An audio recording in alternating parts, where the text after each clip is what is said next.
Dear friends, എല്ലാവർക്കും PSC പ്രസത്തിലേക്ക് സ്വാഗതം. അപ്പോൾ ഇന്ന് നമ്മൾ 9ാം ക്ലാസ്സിലെ SCERT ന്യൂ സിലബസ് പ്രകാരമുള്ള കെമിസ്ട്രിയിലെ 8ാമത്തെ ചാപ്റ്ററിൻ്റെ 3ാമത്തെ പാർട്ട് ഹോമലോക സീരീസ് അഥവാ ഹോമലോക ശ്രേണി എന്ന് പറയുന്ന ആ ഒരു പാർട്ടാണ് ഇന്ന് നമ്മൾ പഠിക്കാൻ പോകുന്നത്. അപ്പോൾ ഇവിടെ C2H6, C3H8 എന്നീ തന്മാത്രാ സൂത്രങ്ങൾ വിശകലനം ചെയ്യാൻ നമ്മളോട് പറഞ്ഞിട്ടുണ്ട്. അപ്പോൾ അതിനു മുമ്പ് നമ്മുടെ ചാനൽ ആദ്യമായിട്ട് കാണുന്നവരാരെങ്കിലും ഉണ്ടെങ്കിൽ ഒന്ന് സബ്സ്ക്രൈബ് ചെയ്ത് കാണുക. അതുപോലെ തൊട്ടടുത്തുള്ള ബെൽ ബട്ടൺ കൂടി എനേബിൾ ചെയ്ത് കഴിഞ്ഞാൽ നമ്മളിടുന്ന വീഡിയോസ് എല്ലാം അപ്പോൾ തന്നെ നോട്ടിഫിക്കേഷനായിട്ട് നിങ്ങൾക്ക് ലഭിക്കുന്നതായിരിക്കും. അതുപോലെ തന്നെ നമ്മുടെ ക്ലാസ്സുകൾ ആദ്യമായിട്ട് കാണുന്നവരാണെങ്കിൽ നമ്മുടെ ക്ലാസ്സുകൾ ഇഷ്ടപ്പെട്ടാൽ ലൈക്ക് ചെയ്യാൻ മറക്കരുത്. അതുപോലെ നിങ്ങളുടെ അഭിപ്രായങ്ങളും നിർദ്ദേശങ്ങളും എന്തെങ്കിലും ഉണ്ടെങ്കിൽ അത് കമൻറ്റ് ബോക്സിലിടുക. എല്ലാവർക്കും ദൈവം എത്രയും വേഗം നിങ്ങൾ ഇഷ്ടപ്പെടുന്ന ഒരു ജോലി തന്ന് അനുഗ്രഹിക്കട്ടെ എന്ന് ആത്മാർത്ഥമായി പ്രാർത്ഥിച്ചുകൊണ്ട്, ഹൃദയത്തിനുള്ളിൽ നിന്ന് ആത്മാർത്ഥമായിട്ട് പ്രാർത്ഥിച്ചുകൊണ്ട് നമ്മുടെ ക്ലാസ്സിലേക്ക് കടക്കാം. നമ്മൾ പറഞ്ഞതുപോലെ C2H6, C3H8 എന്നീ തന്മാത്രാ സൂത്രങ്ങൾ വിശകലനം ചെയ്യാൻ നമ്മളോട് പറഞ്ഞിട്ടുണ്ട്.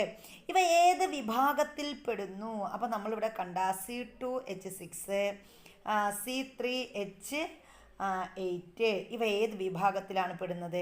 ആൽക്കൈനാണോ, ആൽക്കൈനാണോ? അപ്പം നമുക്കറിയാം ഇത് ഏത് വിഭാഗത്തിൽ പെടുന്നതാണ്. കാരണം നമ്മൾ പഠിച്ചിട്ടുണ്ട് എന്താ, ഇവ ഓരോന്നിൻ്റെയും പൊതു സമവാക്യങ്ങൾ നമ്മൾ പഠിച്ചിട്ടുണ്ട്. ആൽക്കൈൻ്റെതാണെങ്കിൽ C2H2N +2. അപ്പോൾ C2H2N+2 എന്ന സമവാക്യം ഉപയോഗിച്ച് C2H6, അപ്പോൾ C2H2N. അപ്പോൾ ഇവിടെ നമ്മൾ പറഞ്ഞത് ശരിയാണല്ലേ, +2. അപ്പോൾ അതായത് സിയുടെ ഇരട്ടി വരുന്നു, ഇരട്ടിയുടെ കൂടെ +2 കൂടി വരുന്നു. അപ്പോൾ ഇത് ഏത് വിഭാഗത്തിൽപ്പെട്ടതാണ്? അതുപോലെ C3H8, C3 കാർബണിൻ്റെ ഇരട്ടി എത്രയാണ്? 6ആണ്. +2 കൂടി കൂട്ടുമ്പോൾ എത്ര വരും? അപ്പോൾ ഇവ രണ്ടും ഏത് വിഭാഗത്തിൽപ്പെടുന്നതാണ്? ആൽക്കൈൻ വിഭാഗത്തിലാണ് പെടുന്നതെന്ന് നമുക്ക് മനസ്സിലായി. ഈസി അല്ലേ? ഈ വിഭാഗത്തിൻ്റെ പൊതുവാക്യം എന്താണ്? അപ്പോൾ പൊതുവാക്യം നമ്മൾ പറഞ്ഞു CnH2n+2. അപ്പോൾ ഇതിൻ്റെ പൊതുവാക്യം എന്താണ്? നമ്മൾ പറഞ്ഞ ആൽക്കൈൻ്റെ പൊതുവാക്യം CnH2n+2 ആണ്. അപ്പോൾ ഇതാണ് ആൽക്കൈൻ്റെ പൊതുസമവാക്യം. അപ്പോൾ നമ്മളതും പറഞ്ഞു. C2H6ഉം C3H8ഉം തമ്മിൽ കാർബൺ ആറ്റങ്ങളുടെയും ഹൈഡ്രജൻ ആറ്റങ്ങളുടെയും എണ്ണത്തിൽ എന്ത് വ്യത്യാസമാണുള്ളതെന്ന് പരിശോധിക്കാൻ പറഞ്ഞിട്ടുണ്ട്. അപ്പോൾ C2H6 ഇവ തമ്മിൽ കാർബൺ ആറ്റങ്ങൾ തമ്മിൽ കാർബൺ ആറ്റങ്ങളും അതുപോലെ ഹൈഡ്രജൻ ആറ്റങ്ങളും തമ്മിൽ എണ്ണത്തിൽ എന്ത് വ്യത്യാസമാണ് ഉള്ളത്? അപ്പം നമുക്കിവിടെ താഴെ ഒരു ടേബിൾ തന്നിട്ടുണ്ട്. അപ്പോൾ ടേബിൾ നോക്കുക. അത് സംയുക്തം തന്നിട്ടുണ്ട്, കാർബൺ ആറ്റത്തിൻ്റെ എണ്ണം പറഞ്ഞിട്ടുണ്ട്, ഹൈഡ്രജൻ ആറ്റത്തിൻ്റെ എണ്ണവും പറഞ്ഞിട്ടുണ്ട്. അപ്പോൾ ഇവിടെ നോക്കിയേ, ഈ ഓരോ സംയുക്തം നമ്മൾ C3H8 എടുത്തു, C2H6 എടുത്തു. അപ്പോൾ ഇതിൽ C3H8 കാർബൺ ആറ്റത്തിൻ്റെ എണ്ണം എത്രയാണ്? 3 ആണ്. കാർബൺ ആറ്റത്തിൻ്റെ എണ്ണം 3 ആണ്. ഇനി ഹൈഡ്രജൻ ആറ്റത്തിൻ്റെ എണ്ണം എത്രയാ? 8 ആണ് അല്ലേ? 8 ആണ്. ഇനി C2H6 കാർബൺ ആറ്റത്തിൻ്റെ എണ്ണം 2 ആണ്. ഹൈഡ്രജൻ ആറ്റത്തിൻ്റെ എണ്ണം എത്രയാണ്? 6 ആണ്. ഇനി ഇവ തമ്മിലുള്ള വ്യത്യാസം, കാർബൺ, ഹൈഡ്രജൻ എന്നീ ആറ്റങ്ങളുടെ എണ്ണത്തിലുള്ള വ്യത്യാസം. അപ്പോൾ കാർബൺ ആറ്റങ്ങൾ തമ്മിലുള്ള വ്യത്യാസം എത്രയാണ്? 1 ആണ്. ഹൈഡ്രജൻ ആറ്റങ്ങൾ തമ്മിലുള്ള വ്യത്യാസം എത്രയാണ്? 8×6 ആണ്. അപ്പോൾ ഇവയിൽ കാർബണിൻ്റെയും ഹൈഡ്രജൻ്റെയും ആറ്റത്തിൻ്റെ എണ്ണത്തിലുള്ള വ്യത്യാസം എന്തെന്ന് നമുക്ക് പറയാം. കാർബൺ ആറ്റം 1 അല്ലേ, ഓരോന്നുണ്ട്. ഹൈഡ്രജൻ ആറ്റം എന്തുണ്ട്? 2 ഉണ്ട്. അപ്പോൾ CH2വിൻ്റെ വ്യത്യാസമാണ് ഇവിടെ നമുക്ക് കാണാൻ കഴിയുന്നത് അല്ലേ? അങ്ങനെയാണല്ലോ. ഇനി ഈ വിഭാഗത്തിൽ വരുന്ന C4H10ഉം C5H12ഉം തമ്മിലുള്ള ഇതേ വ്യത്യാസമാണോ ഉള്ളത് എന്ന് നമ്മൾ കണ്ടെത്തണം. അപ്പോൾ ഇവിടെ ഏതൊക്കെയാണ് തന്നിരിക്കുന്നത്? നമുക്ക് അറിയാം. ആരെയൊക്കെയാണ് തന്നിരിക്കുന്നത്? C4ഉം H10ഉം അല്ലേ? C4H10. അപ്പോൾ ഇതിൽ അതും തന്നിട്ടുണ്ട് C5H12 H12. അപ്പോൾ ഇതിൽ കാർബൺ ആറ്റങ്ങൾ തമ്മിൽ കാർബൺ ആറ്റങ്ങൾ C4H5 കാർബൺ ആറ്റങ്ങൾ തമ്മിലുള്ള എണ്ണം എത്രയാണ്? 1. ഇനി ഹൈഡ്രജൻ ആറ്റങ്ങൾ തമ്മിലുള്ള വ്യത്യാസം എങ്ങനെയാണ്? 2. അപ്പോൾ നമുക്ക് നേരത്തെ കിട്ടിയതുപോലെ കിട്ടിയില്ലേ? CH2. ഇവ തമ്മിലുള്ള വ്യത്യാസവും എന്താണ്? CH2 ആണ്. ഇതുപോലെ അടുത്തടുത്ത ഏതെങ്കിലും 2 ആൽക്കീൻ സംയുക്തങ്ങളിലെ കാർബൺ, ഹൈഡ്രജൻ എന്നീ ആറ്റങ്ങളുടെ എണ്ണത്തിലെ വ്യത്യാസവും അടുത്തടുത്ത ഏതെങ്കിലും 2 ആൽക്കൈൻ സംയുക്തങ്ങളിലെ കാർബൺ ആറ്റത്തിൻ്റെയും ഹൈഡ്രജൻ ആറ്റത്തിൻ്റെയും എണ്ണത്തിലുള്ള വ്യത്യാസവും പരിശോധിച്ച് നോക്കാൻ പറഞ്ഞിട്ടുണ്ട്. അപ്പോൾ ഇവിടെ 2 തന്നിട്ടുണ്ട്. അവിടെ ആരൊക്കെയാ? ആൽക്കീൻ തന്നിട്ടുണ്ട്. ആൽക്കീൻ ഇവിടെ C3H6 C3. അതായത് ഇവയിലെ കാർബൺ, ഹൈഡ്രജൻ എന്നീ ആറ്റങ്ങളുടെ എണ്ണത്തിലുള്ള വ്യത്യാസം എന്തെന്ന് ചോദിച്ചിട്ടുണ്ട്. അതുപോലെ C4H8. അപ്പോൾ ഇതിൽ നമുക്ക് പറയാം എന്താണ്? ഇവ തമ്മിലുള്ള ഇപ്പോൾ 4 ൽ 3 പോയി അവിടെ 1 ഇനി ഹൈഡ്രജൻ ആറ്റം 6 പറഞ്ഞിട്ടുണ്ട്, 8 പറഞ്ഞിട്ടുണ്ട്. അപ്പോൾ ഇതിൽ 8 ൽ 6 പോയാൽ എത്രയാണ്? 2. അപ്പം നമ്മൾ നേരത്തെ പറഞ്ഞതുപോലെ CH2 ഹൈഡ്രജൻ 2, കാർബൺ 1. അപ്പോൾ ഇവ തമ്മിലുള്ള വ്യത്യാസവും എന്ത് തന്നെയാണ്? CH2വിൻ്റെ വ്യത്യാസമാണ്. അങ്ങനെയാണെങ്കിൽ ആൽക്കീനിൻ്റെ പൊതുവ തത്വാക്യം എന്താണെന്ന് നമ്മളോട് ചോദിച്ചിട്ടുണ്ട്. നമുക്കറിയാം CnH2n ആണ് ആൽക്കീനിൻ്റെ പൊതു സമവാക്യം. അതായത് കാർബണിൻ്റെ എണ്ണം എത്രയാണോ അതിൻ്റെ ഇരട്ടിയായിരിക്കും ആരുടെ എണ്ണം? ഹൈഡ്രജൻ ആറ്റത്തിൻ്റെ എണ്ണം. അപ്പോൾ CnH2n ആണ് ഏതിൻ്റെ എണ്ണം എന്ന് പറയുന്നത്? നമ്മുടെ കാർബൺ ആറ്റത്തിൻ്റെയും ഹൈഡ്രജൻ ആറ്റവും തമ്മിലുള്ള വ്യത്യാസം എന്ന് പറയുന്നത്. ആൽക്കീനിൻ്റെ പൊതുവാക്യം കിട്ടിയല്ലോ. CnH2n ആണ്. ഇനി ആൽക്കൈൻ തന്നിട്ടുണ്ട്. ആൽക്കൈൻ ഇവിടെ C2H2. ഇവയിലെ കാർബൺ, ഹൈഡ്രജൻ എന്നീ ആറ്റങ്ങൾക്കിടയിൽ എണ്ണത്തിലുള്ള വ്യത്യാസം എന്തോ? C3H4. അപ്പോൾ ഇവയും കൂടി നമുക്കൊന്ന് നോക്കാം. അപ്പോൾ C3C2 ഇവ തമ്മിലുള്ള വ്യത്യാസം 1. H4H2 ഇവ തമ്മിലുള്ള വ്യത്യാസം 2. അപ്പോൾ എന്താ? CH2 അല്ലേ? ഇവ തമ്മിലുള്ള വ്യത്യാസവും ആണ്. അപ്പോൾ ഇവയിലെ കാർബൺ, ഹൈഡ്രജൻ എന്നീ ആറ്റങ്ങളുടെ എണ്ണത്തിലുള്ള വ്യത്യാസം എന്താണ്? C1H2. അപ്പോൾ CH2 എന്ന് നമ്മൾ എഴുതും. ഇതാണ് ഇവ തമ്മിലുള്ള വ്യത്യാസം. ഇനി നോക്കിയേ, ആൽക്കൈനിൻ്റെ പൊതുവാക്യം എഴുതാൻ പറഞ്ഞിട്ടുണ്ട്. ആൽക്കൈനിൻ്റെ പൊതുവാക്യം എങ്ങനെയാണ് എഴുതുന്നത്? ആൽക്കൈനിൻ്റെ പൊതുവാക്യം നമ്മൾ എഴുതുന്നത് CnH2n-2 ആണ്. ആൽക്കൈനിൻ്റെ പൊതുവാക്യം എന്ന് പറയുന്നത്. അതായത് CnH2n-2. അപ്പോൾ നമ്മൾ CN അതായത് കാർബണിൻ്റെ ഇരട്ടി ഏതെടുക്കും? കാർബണിൻ്റെ ഇരട്ടിയാണ് നമ്മൾ ഹൈഡ്രജൻ ആറ്റത്തിൻ്റെ എണ്ണം എടുക്കുന്നത്. അതിൽ നിന്ന് മൈനസ് ചെയ്യുമ്പോൾ നമുക്ക് എന്ത് കിട്ടും? ഹൈഡ്രജൻ്റെ എണ്ണം ഇവിടെ കിട്ടും. അപ്പോൾ ഇവിടെ അങ്ങനെയാണ് നമ്മൾ കണക്കാക്കുന്നത്. അപ്പോൾ അങ്ങനെ വരുന്ന ആൽക്കൈനിൻ്റെ പൊതുവാക്യം എന്താ? CnH2n-2 ആണെന്ന് നമ്മൾ പഠിച്ചു. ഇത്തരം സംയുക്തങ്ങളുടെ ശ്രേണിയെ ഹോമലോഗസ് ശ്രേണി എന്ന് വിളിക്കുന്നു. അപ്പോൾ ഇത്തരം സംയുക്തങ്ങളുടെ ശ്രേണിക്ക് പറയുന്ന പേരാണ് എന്ത്? ഹോമലോഗസ് ശ്രേണി അഥവാ ഹോമലോഗസ് സീരീസ് എന്ന് പറയുന്നത്. ഒരു പൊതുസമവാക്യം കൊണ്ട് പ്രതിനിധീകരിക്കാൻ കഴിയുന്നതും അടുത്തടുത്ത അംഗങ്ങൾ തമ്മിൽ ഒരു CH2 ഗ്രൂപ്പിൻ്റെ വ്യത്യാസമുള്ളതുമായ ഓർഗാനിക് സംയുക്തങ്ങളുടെ ശ്രേണിയെ ഹോമലോഗസ് ശ്രേണി എന്ന് പറയുന്നു. അപ്പോൾ എന്താണ് ഹോമലോഗസ് ശ്രേണി എന്ന് പറഞ്ഞാൽ? ഒരു പൊതുസമവാക്യം കൊണ്ട് പ്രതിനിധീകരിക്കാൻ കഴിയുന്നതും. അപ്പോൾ ഹോമലോഗസ് ശ്രേണിയുടെ പ്രത്യേകത പറഞ്ഞാൽ അവയ്ക്ക് ഒരു പൊതുസമവാക്യം ഉണ്ടായിരിക്കും.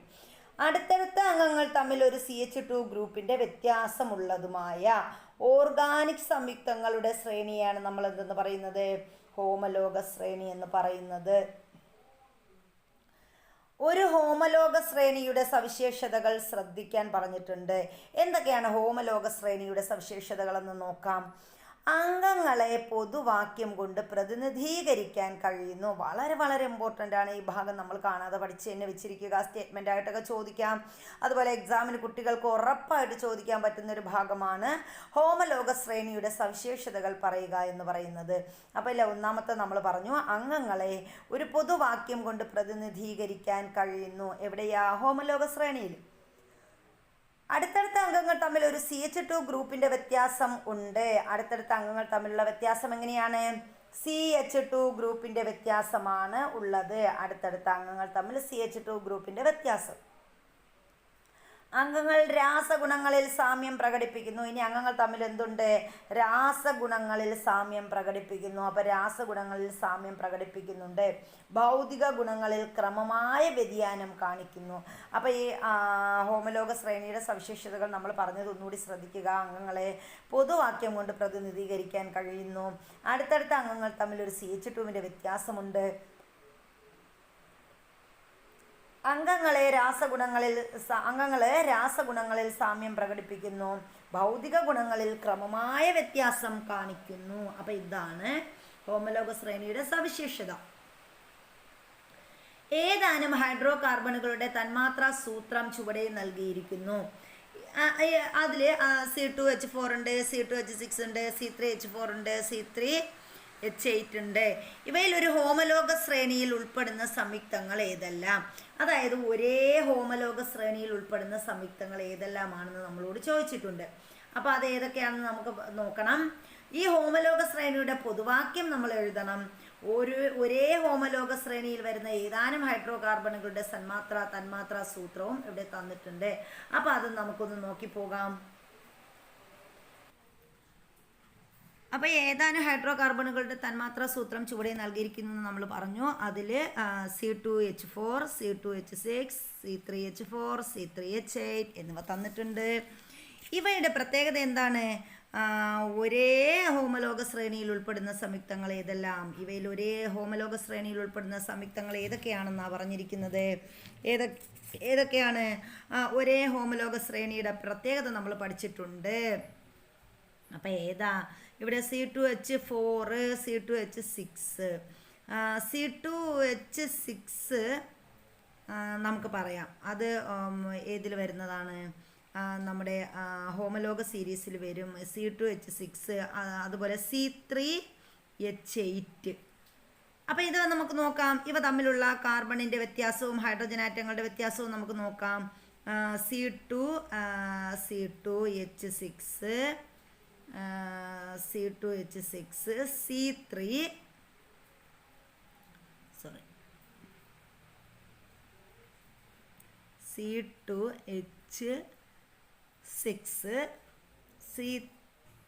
C3H8. അപ്പോൾ ഇവ തമ്മിലുള്ള വ്യത്യാസം 2, കാർബൺ ആറ്റങ്ങൾ തമ്മിലുള്ള വ്യത്യാസം 1. അപ്പോൾ ഇതിലേതാ?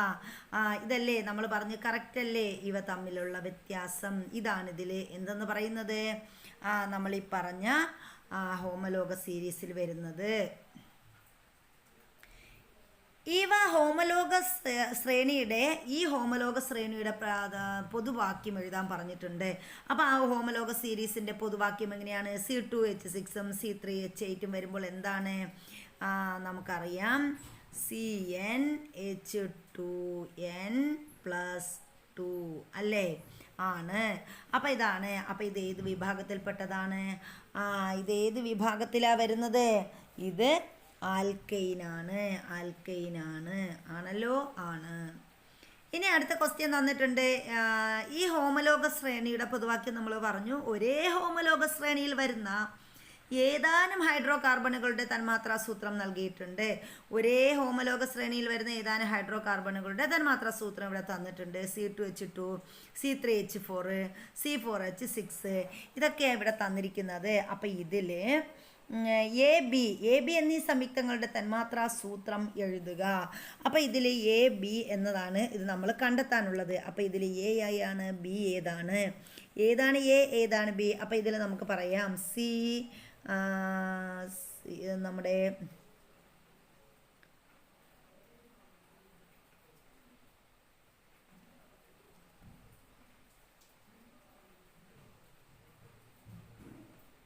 അപ്പോൾ ഇതിൽ ഏതൊക്കെ നമുക്ക് പറയാൻ പറ്റും?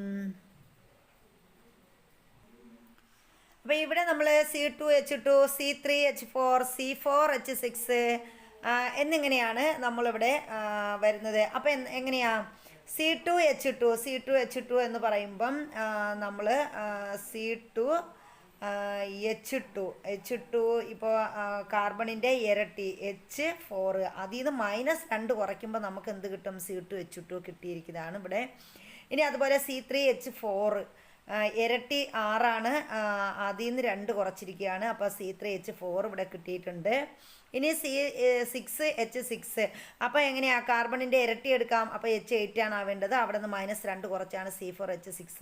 ഇനി ഇവിടെ A വരുമ്പോൾ എങ്ങനെയായിരിക്കും? A വരുമ്പോൾ നമുക്ക് പറയാം C5 കാർബണിൻ്റെ ഇരട്ടി എത്രയാണ്? 10 ആണ്. അപ്പോൾ 10ൽ നിന്ന് 2 കുറയ്ക്കണം. അപ്പോൾ H8 ആണ്. അപ്പോൾ ഇവിടെ ഇങ്ങനെയാണ് നമുക്ക് എഴുതാൻ പറ്റുന്നത്. ഇനി അടുത്ത് ഏതാണ്? ബി വരുമ്പോൾ C6 12. 12ൻ്റെ മൈനസ് കുറയ്ക്കുമ്പോൾ 2 കുറച്ചാൽ നമുക്ക് എത്ര കിട്ടും? 10. C6H10. അപ്പോൾ ഇതാണ് ഇവിടുത്തെ എന്ത് ഹോമോലോഗ സീരീസിൽ നമ്മൾ ഈ ഒരു സീരീസ് നമ്മൾ പൂർത്തിയാക്കാനുള്ളത്. അപ്പോൾ ഇതിൽ നിന്ന് AB നമ്മൾ ചെയ്തു. അപ്പോൾ ഇവിടെ പറഞ്ഞിരിക്കുന്ന AB എന്നീ സംയുക്തങ്ങളുടെ തന്മാത്രാ സൂത്രം എഴുതാൻ പറഞ്ഞിട്ടുണ്ട്. അപ്പോൾ നമുക്കറിയാം എന്താ ഇവിടുത്തെ തന്മാത്രാ സൂത്രം? CnH2n-2 ഇതാണ് ഇവിടുത്തെ തന്മാത്രാ സൂത്രം എന്ന് പറയുന്നത്. അപ്പോൾ ഈ സംയുക്തങ്ങൾ ഏത് വിഭാഗത്തിൽപ്പെടുന്നു? നമ്മൾ പഠിച്ചായിരുന്നു അവസാനത്തെ ഏതാണ്? ആൽക്കൈനിൽ വരുന്നതാണ് ഈ സംയുക്തങ്ങൾ. ആൽക്കൈനാണ്. അപ്പോൾ ഇവയുടെ പൊതുവാക്യമാണ് നമ്മൾ പറഞ്ഞത് CnH2n-2 എന്നത്. അപ്പോൾ ഇതേത് വിഭാഗത്തിൽ വരുന്നു നമ്മൾ പറഞ്ഞു? ആൽക്കീനിൽ വരുന്നതാണ് നമ്മൾ പഠിച്ചത്. ഇനി നമ്മൾ പറയുന്നു സംയുക്തം എയുടെ ഘടന ചിത്രീകരിക്കുക. സംയുക്തം എ ഏതായിരുന്നു? C5H8. ഇതിൻ്റെ ഘടന നമ്മൾ ആൽക്കീനാകുമ്പോൾ നമുക്കറിയാം എങ്ങനെയാണ്? 3 കാർബൺ ആറ്റങ്ങൾ. അപ്പോൾ ഇവിടെ 5 കാർബൺ ആറ്റങ്ങൾ. അവിടെ ത്രിബന്ധനമാണ് നടക്കുന്നത്. അപ്പോൾ ഇവിടെ നമ്മൾ 3 4 5 കാർബൺ ആറ്റങ്ങൾ വരച്ചു. ഇനി ഇവിടെ ഒരു ഏകബന്ധനം, ഇവിടെ ഒരു ബന്ധനമുണ്ട്. ഇനി ഇവിടെ ഒന്നുണ്ട്, ഇവിടെ ഒന്നുണ്ട്. അതുപോലെ ഇവിടെ ഒന്ന്, ഇവിടെ ഒന്ന്. ഇനി എന്താ? ഇവിടെ ഒന്ന്, ഇവിടെ ഒന്ന്, ഇവിടെ ഒന്ന്. അപ്പോൾ നമുക്ക് നോക്കാം ഹൈഡ്രജൻ ആറ്റങ്ങൾ എണ്ണി നോക്കാം. 1 2 3 4 5 6 7 8. അപ്പോൾ ഇങ്ങനെയാണ് നമ്മൾ ഈ ഒരു സീരീസ് വരയ്ക്കുന്നത്. ഇനി അടുത്ത് നമ്മൾ ചെയ്യാനുള്ളത് എന്താണ്? ഹൈഡ്രോ കാർബണുകളുടെ നാമകരണത്തെക്കുറിച്ചാണ് നമ്മൾ പഠിക്കാൻ പോകുന്നത്. ഹൈഡ്രോ കാർബണുകൾക്ക് നാമകരണം എങ്ങനെയാണെന്ന് ഒന്ന് നോക്കാം. ഹൈഡ്രോ കാർബണുകളുടെ നാമകരണം. വിവിധ തരം ഹൈഡ്രോ കാർബണുകളുടെ ഘടന, കണ്ടൻസ്ഡ് ഫോർമുല, തന്മാത്രാ സൂത്രം എന്നിവ പരിചയപ്പെട്ടു.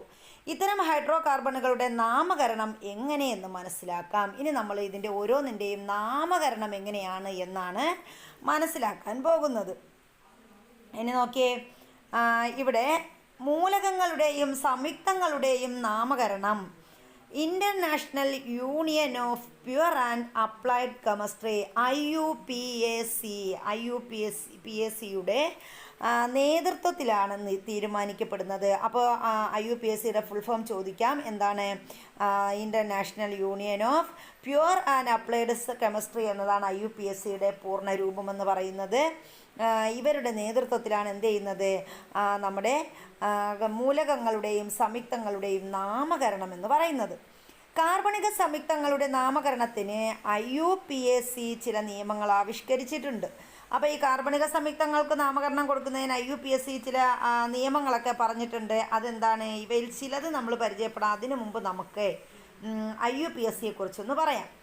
രസതന്ത്രത്തിൽ ലോകമെമ്പാടും സംഭവിക്കുന്ന നൂതന പ്രവണതകൾ മുന്നോട്ട് കൊണ്ടുപോകുന്നതിനും അതുവഴി മാനവരാശിയുടെ പുരോഗതിക്ക് രസതന്ത്രത്തിൻ്റെതായ സംഭാവന നൽകുന്നതിനുമായി പ്രവർത്തിക്കുന്ന അന്താരാഷ്ട്ര സംഘടനയാണ് IUPAC എന്ന് പറയുന്നത്. അഥവാ international union of pure and applied chemistry. അതാണ് IUPAC.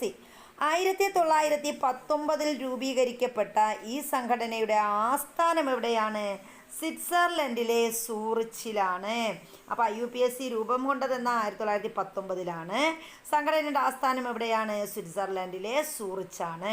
മൂലകങ്ങളുടെയും സംയുക്തങ്ങളുടെയും നാമകരണം, അറ്റോമിക മാസിൻ്റെയും ഭൗതിക സ്ഥിരാങ്കങ്ങളുടെയും ഏകീകരണം, നൂതന പദങ്ങളുടെ അംഗീകാരം എന്നിങ്ങനെ നിരവധി വസ്തുതകൾ IUPAC-യുടെ നേതൃത്വത്തിലാണ് തീരുമാനിക്കപ്പെടുന്നത്. അപ്പോൾ എന്തൊക്കെ കാര്യങ്ങൾ IUPAC സ്വീകരിക്കുന്നുണ്ട്? മൂലകങ്ങളുടെയും സംയുക്തങ്ങളുടെയും നാമകരണം, നാമം കൊടുക്കുന്നത്, അറ്റോമിക മാസിൻ്റെയും ഭൗതിക സ്ഥിരാങ്കങ്ങളുടെയും ഏകീകരണം, നൂതന പദങ്ങളുടെ അംഗീകാരം, എങ്ങനെ നിരവധി വസ്തുതകൾ ആരുടെ നേതൃത്വത്തിൽ തീരുമാനിക്കുന്നു? IUPACയുടെ നേതൃത്വത്തിൽ തീരുമാനിക്കുന്നു എന്നാണ് നമ്മൾ പഠിച്ചത്. ഒരു ഹൈഡ്രോ കാർബണിൻ്റെ നാമകരണത്തിന് എന്തെല്ലാമാണ് പ്രധാനമായും പരിഗണിക്കേണ്ടത്? അപ്പം നമ്മളൊരു ഹൈഡ്രോ കാർബൺ എടുത്തു കഴിഞ്ഞാൽ ഹൈഡ്രോ കാർബണിൻ്റെ നാമകരണത്തിന് വേണ്ടി എന്തെല്ലാമാണ് നമ്മൾ പ്രധാനമായും പരിഗണിക്കേണ്ടത്? ഒന്നാമതായിട്ട് കാർബൺ ആറ്റങ്ങളുടെ എണ്ണം. അതിലെ കാർബൺ ആറ്റങ്ങളുടെ എണ്ണം എത്രയാണെന്ന് നമ്മൾ നോക്കണം. കാർബൺ ആറ്റങ്ങൾക്കിടയിലുള്ള രാസബന്ധനങ്ങളുടെ സ്വഭാവം നോക്കണം. കാർബൺ ആറ്റങ്ങൾക്കിടയിലുള്ള രാസബന്ധനം ഏത് രീതിയിലുള്ളതാണെന്ന് നോക്കണം. കാർബൺ ആറ്റങ്ങളുടെ എണ്ണം സൂചിപ്പിക്കുന്ന സംഖ്യകളുടെ അടിസ്ഥാനത്തിൽ പദമൂലങ്ങൾ വേർഡ് റൂട്ട്, അതായത് പദമൂലങ്ങൾ എന്ത് ചെയ്യുന്നു? സ്വീകരിക്കുന്നു. അപ്പം നമ്മൾ എങ്ങനെയാണ് പദമൂലങ്ങൾ സ്വീകരിക്കുന്നത്? കാർബൺ ആറ്റങ്ങളുടെ എണ്ണം സൂചിപ്പിക്കുന്ന സംഖ്യകളുടെ അടിസ്ഥാനത്തിലാണ് നമ്മൾ എന്ത് ചെയ്യുന്നത്? പദമൂലങ്ങൾ സൂചിപ്പിക്കുന്നത്. അപ്പോൾ ഇവിടെ നമുക്ക് തന്നിട്ടുണ്ട് എന്തൊക്കെയാണ്? C1 ആണെങ്കിൽ കാർബൺ ആറ്റം 1 ആണെങ്കിൽ മീത്ത്, C2 ആണെങ്കിൽ നമ്മൾ ഈത്ത്, അതുപോലെ C3 ആണെങ്കിൽ പ്രൊപ്പ്, C4 ആണെങ്കിൽ ബ്യൂട്ട്, C5 ആണെങ്കിൽ പെൻറ്റ്, C6 ആണെങ്കിൽ ഹെക്സ്, C7 ആണെങ്കിൽ ഹെപ്റ്റ്, C8 ആണെങ്കിൽ ഒക്റ്റ്, C9 ആണെങ്കിൽ നോൺ, അതുപോലെ C10 ആണെങ്കിൽ ഡെക്ക്. ഇങ്ങനെയാണ് കാർബൺ ആറ്റങ്ങളുടെ പദമൂലങ്ങൾ കൊടുത്തിരിക്കുന്നത്.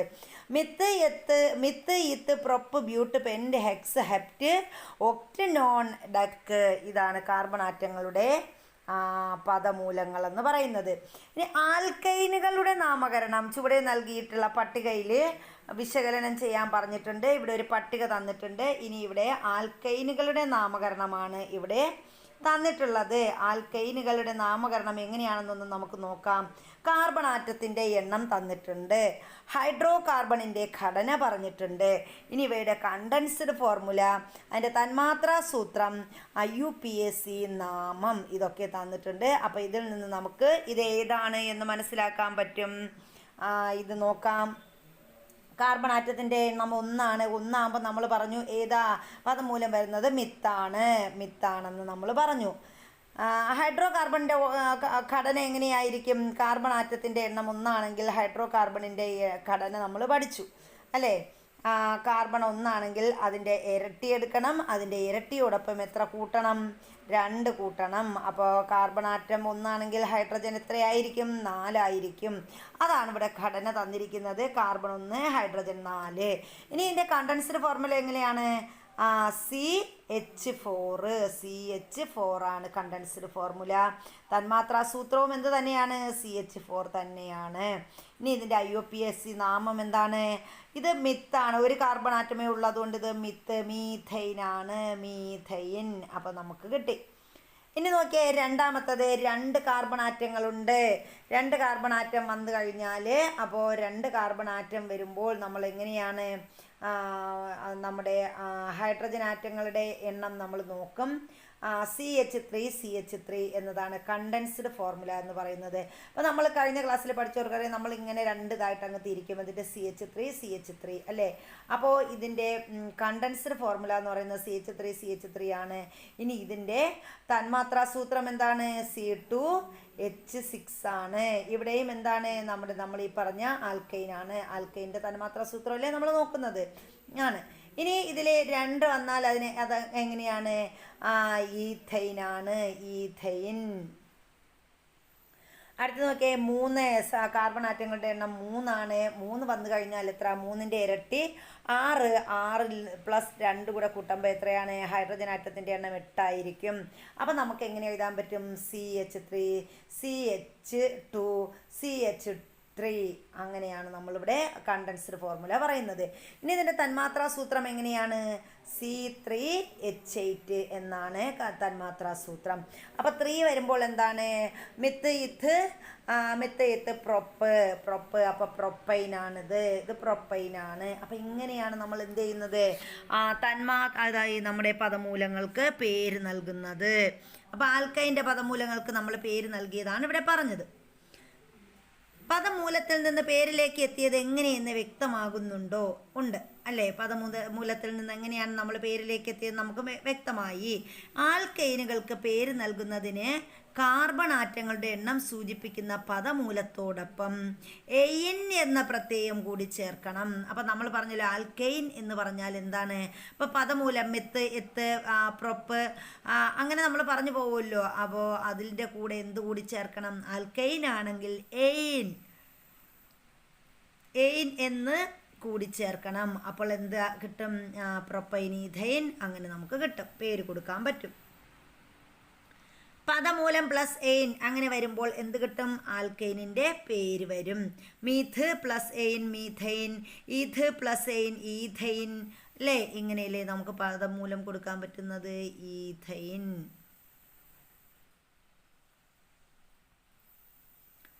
എങ്ങനെയാണ് കൊടുക്കുന്നത്? 4 മുതൽ 10 വരെ കാർബൺ ആറ്റങ്ങൾ ഉള്ള ആൽക്കൈനുകളുടെ IUPAC നാമം എഴുതാൻ പറഞ്ഞിട്ടുണ്ട്. അപ്പോൾ ഇവിടെ 3 അല്ലേ നമ്മൾ കണ്ടത്? 3 നമ്മൾ അവിടെ കണ്ടത്. ഇനി 4 മുതൽ 10 വരെയുള്ള കാർബൺ ആറ്റങ്ങളുടെ IUPAC നാമം എഴുതാൻ കൂടി പറഞ്ഞിട്ടുണ്ട്. ഇനി ഇവിടെ നമ്മൾ അടുത്ത് നോക്കുന്നത് എന്താണ്? ആൽക്കീനുകളുടെ നാമകരണമാണ് നമ്മൾ നോക്കുന്നത്. ആൽക്കീനുകൾക്ക് എങ്ങനെയാണ് നാമം ചെയ്യുന്നതെന്ന് നോക്കാം. ചില ആൽക്കീനുകളുടെ IUPAC നാമം ചുവടെ പട്ടികയിൽ നൽകിയിരിക്കുന്നു. അപ്പോൾ ചില ആൽക്കീനുകളുടെ IUPAC നാമമാണ് ഇവിടെ കൊടുത്തിരിക്കുന്നത്. എന്താണ്? കാർബൺ ആറ്റത്തിൻ്റെ എണ്ണം. ഇവിടെ ആൽക്കീൻ എന്ന് പറയുമ്പോൾ നമുക്ക് തന്നെ അറിയാം എന്താണ്? ദ്വയാറ്റോമിക തന്മാത്രകളാണെന്ന്, അവിടെ നിബന്ധനമാണ് ഉള്ളതെന്ന് നമുക്കറിയാം. അപ്പോൾ ഇവിടെ കാർബൺ ആറ്റങ്ങളുടെ എണ്ണം 2 ആണെങ്കിൽ ഹൈഡ്രോ കാർബണിൻ്റെ ഘടന എങ്ങനെയാണ്? 2 വരുമ്പോൾ അതിൻ്റെ ഇരട്ടി 4. അപ്പോൾ CnH2n ആണ് എൻ്റെ തന്മാത്രാ സൂത്രം എന്ന് പറയുന്നത്. CN അതൊക്കെ നമ്മൾ പഠിച്ചു വെച്ചാൽ ഈസിയാണ്. CnH2n ഇതാണ് തന്മാത്രാ സൂത്രം. അപ്പോൾ ഏതാണ്? കാർബൺ ആറ്റം നിബന്ധനമാണ്. കാർബൺ ആറ്റം 2 വന്നു. അപ്പോൾ അതിൽ എത്രയാണ്? H എന്ന് പറയുന്നത് ഇരട്ടി, കാർബണിൻ്റെ ഇരട്ടിയാണ്. അപ്പോൾ ഇവിടെ 1, ഇവിടെ 1, ഇവിടെ 1, ഇവിടെ 1. അപ്പോൾ ഇതാണ് എന്തെന്ന് പറയുന്നത്? ഹൈഡ്രോ കാർബണിൻ്റെ ഘടന. അപ്പം നമുക്ക് കണ്ടൻസ്ഡ് ഫോർമുല എങ്ങനെ പറയാം? CH2 അതാണ് കണ്ടൻസ്ഡ് ഫോർമുല എന്ന് പറയുന്നത്. ഇനി ഇതിൻ്റെ തന്മാത്രാ സൂത്രം C2H4 ആണ്. അപ്പോൾ ഇതിന് നമ്മൾ കൊടുക്കുന്ന പേരെന്താണ്? ഇത് കാർബണിൻ്റെ എണ്ണം 2 ആയതുകൊണ്ട് എന്താണ്? ഈഥീൻ എന്നാണ് നമ്മൾ പറയുന്നത്. ആൽക്കീനാണ്. അപ്പോൾ ഈഥ് പ്ലസ് ഈൻ അങ്ങനെ ഈഥീൻ നമ്മൾ കൊടുത്തു. ഇനി മൂന്നാമത്തത് ഇവിടെ 3 കാർബൺ ആറ്റങ്ങളുള്ളത് പറഞ്ഞിട്ടുണ്ട്. 3 കാർബൺ ആറ്റം ആണെങ്കിൽ ഇവിടെ എന്താണ് നിബന്ധനം? എങ്ങനെയാണ്? 3 കാർബൺ ആറ്റമായപ്പോൾ ഇവിടെ 3 കാർബൺ ആറ്റം നിബന്ധനം വന്നിട്ടുണ്ട്. എങ്ങനെയാ? ഇവിടെ ഒരു ഹൈഡ്രജൻ ആറ്റം, ഇവിടെ ഒരു ഹൈഡ്രജൻ ആറ്റം. അത് കഴിഞ്ഞിട്ട് ഇവിടെയും ഒരു ഹൈഡ്രജൻ ആറ്റം തന്നിട്ടുണ്ട്. പിന്നെ ഇവിടെ 1, ഇവിടെ 1, ഇവിടെയും 1. അപ്പം ഇങ്ങനെയാണ് ഈ ഒരു നിബന്ധനം നടക്കുന്നത്. അപ്പോൾ ഇവിടെ ഇത് 2 കാർബൺ ആറ്റം ഉള്ളതാണ്. അപ്പോൾ ഇതിൻ്റെ നമ്മുടെ കണ്ടൻസ്ഡ് ഫോർമുല എങ്ങനെയാണ്? CH3 എന്നാണ് ഇതിൻ്റെ കണ്ടൻസ്ഡ് ഫോർമുല എന്ന് പറയുന്നത്. ഇനി തന്മാത്രാ സൂത്രം എങ്ങനെയാണ്? C2H6 ആണ്. C2H6 ആണ്. ഇനി 3 പിന്നെ നമ്മുടെ കാർബൺ ആറ്റത്തിൻ്റെ എണ്ണം 3 ആണെങ്കിൽ അപ്പോൾ നമുക്ക് ഏതാണ് നമ്മൾ കൊടുക്കേണ്ടത്? Prop plus ഈൻ. ആൽക്കീൻ്റെ ഈൻ കൊടുത്താൽ എന്ത് കിട്ടും? പ്രൊപ്പീൻ. ഇവിടെ പിൻ പ്രത്യയം എന്താണ്? അപ്പോൾ നമുക്കറിയാം എന്താണ്? ഈനാണ്. ഇവിടെ നമ്മൾ കൊടുക്കുന്നത് എന്താണ്? ഈനാണ്. IUPAC നാമം നൽകിയ വിധം കണ്ടെത്താമല്ലോ. അപ്പം നമ്മൾ പ്രൊപ്പിനൊപ്പം എന്ത് കൊടുക്കും? പ്രൊപ്പ് പ്ലസ് ഈനും കൂടെ കൊടുക്കും. അപ്പോൾ പ്രൊപ്പീൻ. പദമൂലം ഈൻ. ആൽക്കീനിൻ്റെ പേര് ഈൻ. അപ്പോൾ ഈഥീൻ. അതുപോലെ പ്രൊപ്പ് പ്ലസ് ഈൻ പ്രൊപ്പീൻ. 4 മുതൽ 10 വരെ കാർബൺ ആറ്റങ്ങളുള്ള ആൽക്കീനുകളുടെ IUPAC നാമം കൂടി എഴുതാൻ പറഞ്ഞിട്ടുണ്ട് കേട്ടോ. അതുകൂടി എഴുതുക. ഇനി ആൽക്കൈനുകളുടെ നാമകരണമാണ്. ആൽക്കൈനുകൾക്ക് എങ്ങനെയാണ് നാമം കൊടുക്കുന്നത് നമുക്ക് നോക്കാം. ചില ആൽക്കൈനുകളുടെ IUPAC നാമകരണ രീതി നൽകിയിരിക്കുന്നത് വിശകലനം ചെയ്യാൻ പറഞ്ഞിട്ടുണ്ട്. കാർബൺ ആറ്റത്തിൻ്റെ എണ്ണം 2ആണ്. ഇവിടെ 2 കാർബൺ ആറ്റമാണ്. അപ്പോൾ ഹൈഡ്രോ കാർബണിൻ്റെ ഘടന എങ്ങനെയാണ്? ദിബന്ധനമാകുമ്പോൾ എങ്ങനെയാണ് ഹൈഡ്രോ കാർബണിൻ്റെ ഘടന നമുക്ക് അറിയാം. അപ്പോൾ ഇവിടെ എന്താണ് ആദ്യം നമ്മൾ ഹൈഡ്രോ കാർബണിൻ്റെ ഘടന പറയുമ്പോൾ അതിൻ്റെ പൊതു സമവാക്യം അറിഞ്ഞിരിക്കണം. H2n -2 ആണ്. H2n -2. അപ്പോൾ ഇവിടെ ഏതാണ് H1, ഇവിടെയും ഒരു H. കാർബണിൻ്റെ ഇരട്ടി എടുക്കുന്നു, അവിടെ എന്താണ് അവിടെ നിന്ന് 2 കുറയ്ക്കുന്നു. അപ്പോൾ അങ്ങനെയാണ് നമുക്കിവിടെ കിട്ടുന്നത്. അപ്പോൾ ഇനി കണ്ടൻസ്ഡ് ഫോർമുല എങ്ങനെയാണ്? CH എന്നതാണ്. ഇനി തന്മാത്രാ സൂത്രമോ C2H2 ആണ്. ഇനി IUPAC നാമം എന്താണ്? നമ്മൾ ഇവിടെ ഈത് 2 വന്നപ്പോൾ ഈഥ് ആണ്. ഈഥാണെങ്കിൽ എന്താണ്? ആൽക്കൈനാണ്. ഈഥൈനാണ്. അപ്പോൾ നമുക്ക് കിട്ടുന്ന ഈഥൈൻ. ഇനി 3 വരുമ്പോൾ എന്താണ്?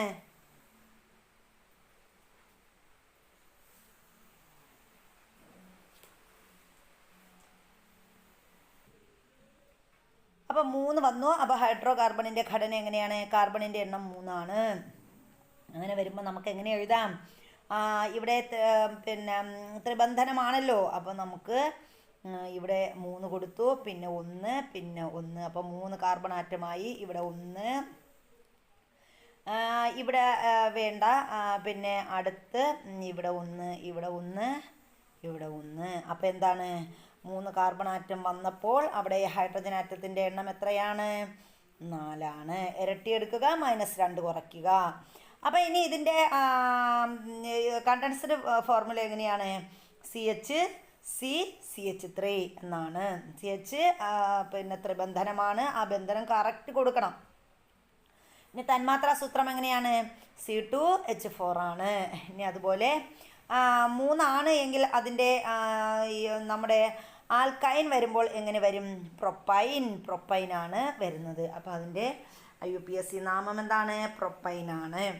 ആൽക്കൈനുകളുടെ നാമകരണ രീതി എന്താണ്? ആൽക്കൈനുകൾക്ക് നമ്മൾ എങ്ങനെയാണ് നാമകരണം നൽകുന്നത്? അപ്പോൾ ആൽക്കൈൻ വരുമ്പോൾ എന്താണ്? കൈൻ എന്ന് ഇപ്പോൾ നമ്മൾ പദമൂലത്തോടൊപ്പം എന്ത് കൊടുക്കും? കൈൻ എന്ന് കൂടി കൊടുക്കും. കൈൻ എന്ന് കൂടി കൊടുക്കും. പദമൂലം ഒപ്പം ഐൻ ഐൻ എന്ന് കൊടുക്കും. ഇനി പദമൂലം പ്ലസ് ഐൻ എന്നാണ് ആൽക്കൈനിൻ്റെ പേര്. ഇനി ഇത് ആൽക്കൈനിൻ്റെ പേര് കൊടുക്കണം. ഇനി എന്താണ്? ഈഥ് പ്ലസ് ഐൻ ഈഥൈൻ, പ്രൊപ്പ് പ്ലസ് ഐൻ പ്രൊപ്പൈൻ. അങ്ങനെയാണ് നമ്മളിവിടെ കൊടുക്കുന്നത്. 4 മുതൽ 10 വരെ കാർബൺ ആറ്റങ്ങളുള്ള ആൽക്കൈനുകളുടെ IUPAC നാമവും എഴുതാൻ പറഞ്ഞു. അപ്പോൾ ഇതുപോലെ നിങ്ങൾ എഴുതി പഠിക്കുമ്പോൾ നമുക്ക് നന്നായിട്ട് കൂടുതൽ കാര്യങ്ങൾ മനസ്സിലാക്കാൻ സാധിക്കും. അപ്പോൾ ഇതാണ് നമ്മുടെ ഇന്നത്തെ ഈ ഒരു ക്ലാസ്സിൽ പറയുന്നത്. ഇനി നമുക്ക് പഠിക്കാൻ വളരെ ഇമ്പോർട്ടൻ്റ് ആയിട്ടുള്ളൊരു ഭാഗമാണ്. ഇനി നമ്മൾ സൈക്ലിക് ഓർ റിങ് കോമ്പൗണ്ടുകൾ അഥവാ വലയ സംയുക്തങ്ങളെക്കുറിച്ചാണ് അടുത്ത ക്ലാസ്സിൽ പഠിക്കാൻ പോകുന്നത്. അപ്പോൾ നമ്മുടെ ക്ലാസ്സുകൾ ഇഷ്ടപ്പെട്ടിട്ടുണ്ടെങ്കിൽ ലൈക്ക് ചെയ്യാനും ഷെയർ ചെയ്യാനും സബ്സ്ക്രൈബ് ചെയ്യാനും ഒന്നും മറക്കരുത്. കമൻറ്റ് ചെയ്യാനും മറക്കരുത്. അപ്പോൾ എല്ലാവർക്കും വിജയാശംസകൾ നേർന്നുകൊണ്ട് ഇന്നത്തെ ക്ലാസ് ഇവിടെ അവസാനിപ്പിക്കുകയാണ്. Thank you for watching your channel.